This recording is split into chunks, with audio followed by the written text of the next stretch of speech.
Hello friends, welcome to Better Life. মই পম্পি স্বাগতম জনাইছো আপোনালোক সকলোলৈকে দুৰ্গা পূজাৰ শুভেচ্ছা জনাইছো মোৰ তৰফৰ পৰা আৰু আমাৰ চেনেল বেটাৰ লাইফৰ পৰা আজি হে পূজা বুলিলে সাধাৰণতে মিঠা কথা মনলৈ আহে বা খাবলৈও মন যায় হে আজি এবিধ মিঠা ৰেচিপি আপোনালোকলৈ লৈ আহিছো আজি মই লৈ আহিছো কেশৰী হালৱা আহক ৰেচিপিবিধ চাও কিদৰে বনাই এতিয়া বনাবলৈ লৈছো কেশৰী হালৱা খুব ভাল লাগে এদৰে খাই সুজিৰ বনাম তাৰ কাৰণে মই কি উপাদান লাগে প্ৰথমে আপোনাক উপাদানখিনি দেখাই দিও এয়া সুজি লৈছো মই 1 কাপ লৈছো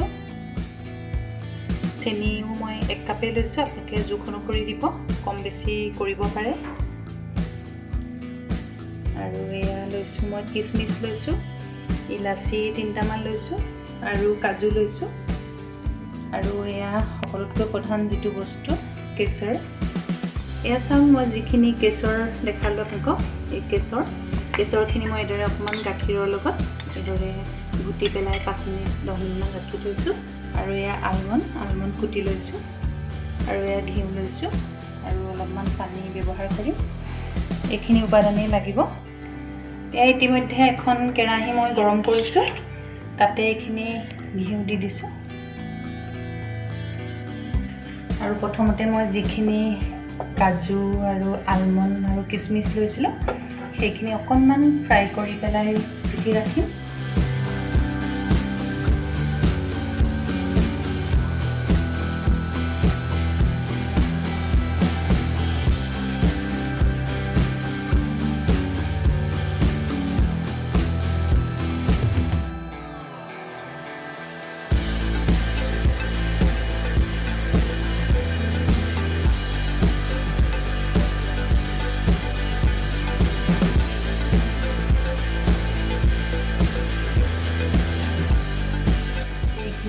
আকৌ ইয়াতে এড কৰি দিছো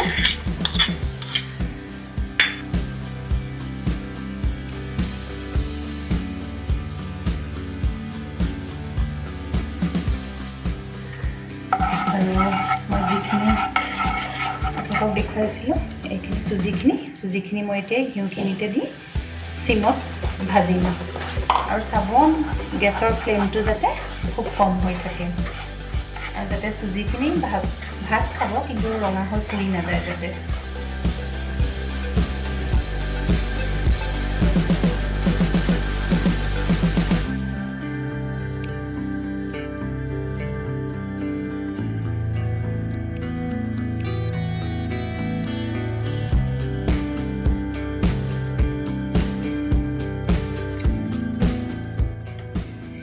ইতিমধ্যে চাওক সুজিখিনি ভাজা হৈ গৈছে খুব ধুনীয়া এটা গোন্ধ আহিছে আৰু এটা কালাৰো আহিছে ইতিমধ্যে মই এতিয়া এই ভাজা সুজিখিনি এটা বাউললৈ এদৰে কাঢ়ি ৰাখিম এতিয়া মই 1 কাপ পানী ইয়াত দি দিছো এতিয়া পানীখিনি অকমান উতলিবলৈ দিম তাৰ আগতে যিগিটা ইলাচি লৈছিলো ইলাচিগিটা ইয়াত দি দিছো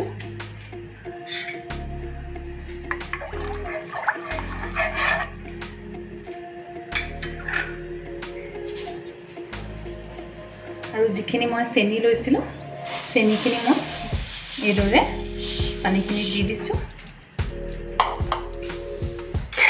আৰু ভালদৰে লৰাই দিম এতিয়া চাটনিটো মই বনাই লম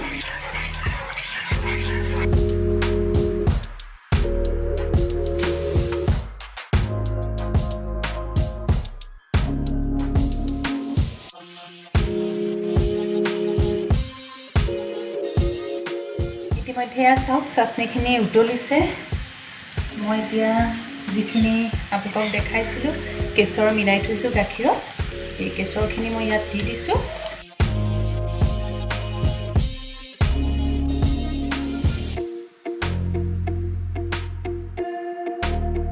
মই এতিয়া যিখিনি ভাজি ৰাখিছিলো সুজিখিনি ইয়াত যোগ কৰি দিলো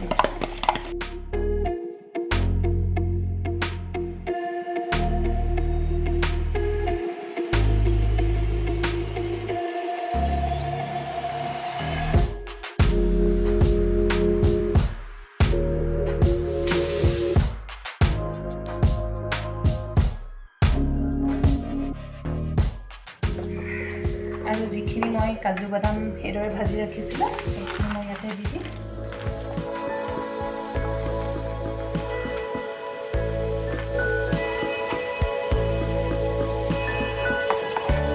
সেইখিনি ভালদৰে মই মিক্স কৰি দিম।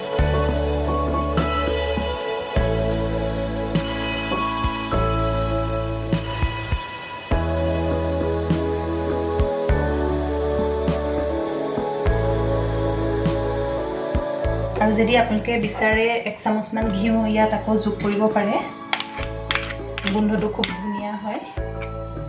মই পুনৰ আকৌ 1 চামুচ ইয়াত ঘিউ দিম।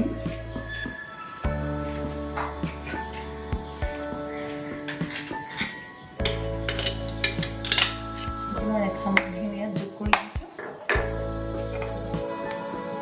যিহেতু ঘিউৰ গোন্ধটো খুব ভাল লাগে। আৰু গেছৰ ফ্লেমটো কমাই ৰাখিব। গেছত ধুনীয়াকৈ টান হৈ আহিছে ইতিমধ্যে। এইদৰে প্ৰায় 5-6 মিনিটমান আপোনালোকে ভাজিব, তাৰপাছত হালৱা পৰিৱেশন কৰিব পাৰিব।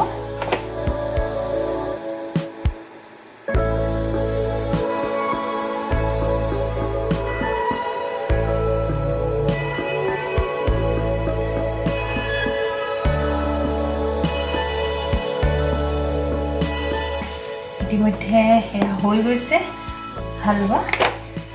চাওক খুব ধুনীয়াকৈ ভাজ খাই আটাৰ নিচিনা হৈ গৈছে। চাওক মই এটা বাতিলে এইদৰে হালৱাখিনি দি লৈছোঁ আৰু এইদৰে হেঁচি দিছোঁ যাতে বাতিটোৰ সাজটো বহি যায়।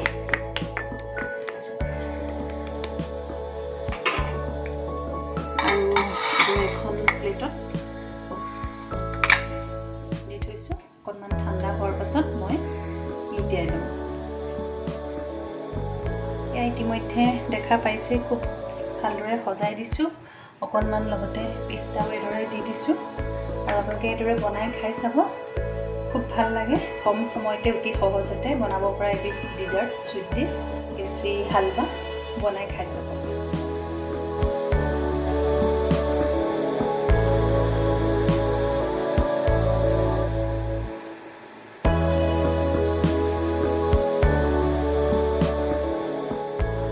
ফ্ৰেণ্ডছ, আশা কৰিছোঁ আজি কেশৰী হালৱাৰ ৰেচিপিবিধ আপোনালোকৰ নিশ্চয় ভাল লাগিছে। এইদৰে অতি কম সময়তে সহজতে ঘৰতে প্ৰস্তুত কৰিব পাৰিব। পূজা বুলি এবাৰ নিশ্চয় বনাই খাই চাব। লগতে আমাৰ চেনেল বেটাৰ লাইফ চাই থাকিব। আৰু মই পম্পি নতুন নতুন ৰেচিপি লৈ আহি থাকিম। আজিলৈ ধন্যবাদ।